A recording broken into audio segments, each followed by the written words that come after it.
Stock index futures right now are pretty steady, just above the flat line after modest losses yesterday in the S&P 500. Let's bring in Mona Mahajan, head of investment strategy at Edward Jones, to get us set up. Mona, it's good to see you. I wonder what you make of the kind of overall market field position here. It seems as if we've kind of skated through the supposedly weak months of August and September, reassured that we have the AI theme to rely on, and then the weaker job market doesn't really reflect what the overall economy is doing. And then, hey, the Fed is going to, cut some rates because of that soft labor indicator. So where does that leave us at this point when we get to cycle high valuations and all the rest?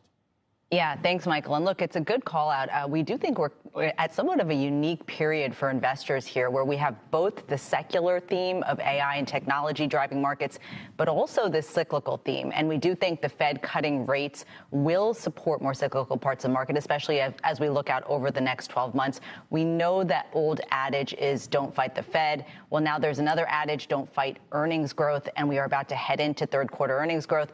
That's looking on track for 8%. Year on year. And of course, for the full year, we're looking at double-digit earnings growth. This year, driven largely by technology AI sectors.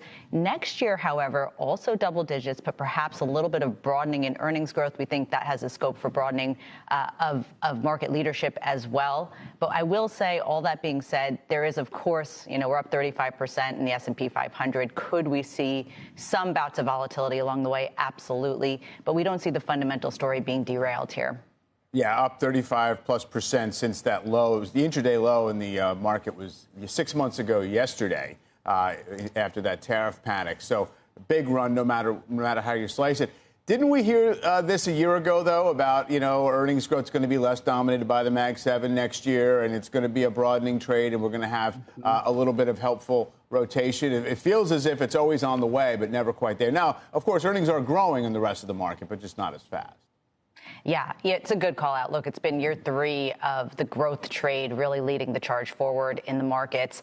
And absolutely, I think part of that was because interest rates have remained so elevated. We think what shifts next year is we do think the Fed is on this path headed towards neutral and taking rates from 4.25 to 4.5 down to maybe 3.25 to 3.5% will open up a little bit more demand from the consumer, but also a little bit more of those cyclical parts of the market that have been suppressed. Now, all that being said, we continue to like both large cap and mid cap stocks, large cap reflecting AI technology, the mid cap reflecting that cyclical expansion. And so we think as investors, we need to make sure we have exposure to both themes here.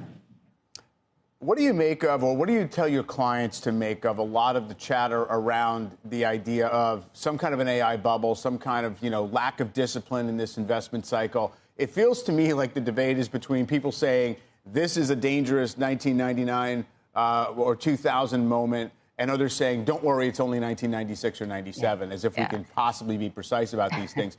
But if you only index, you have a tremendous bet on this persisting, this whole AI trend. So how do you think about it? Yeah, look, we continue to emphasize diversification is the name of the game. It is the only free lunch you will have as an investor. All that being said, if we had to place some bets, we'd probably say we are still in that 95, 96 timeframe. We think that this AI theme has a long runway ahead of it. It's going to start with the data center infrastructure players, as we've seen in the market, semiconductors, et cetera.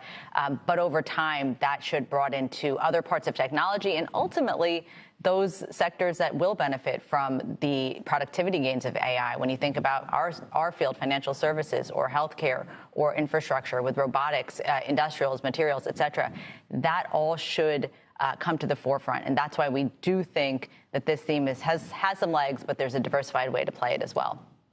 We were just chatting, as we seem to do every day, about gold a little while ago. It seems like it's now become much more favored as a diversifier, a counterweight, whatever you want to call it, to the rest of a portfolio, whether people are afraid of a continued weakening dollar or just want to diversify globally or don't think bonds can do the trick. How would that fit in, if at all? Yeah, look, gold is having its moment. To all the points you mentioned, more central banks globally are buying it. The dollar has been softening. There is this overhang of fiscal debt in the U.S. that also supports the gold trade. But keep in mind, historically, gold has been a little bit more of a momentum play. It's driven by a lot of quantitative investors.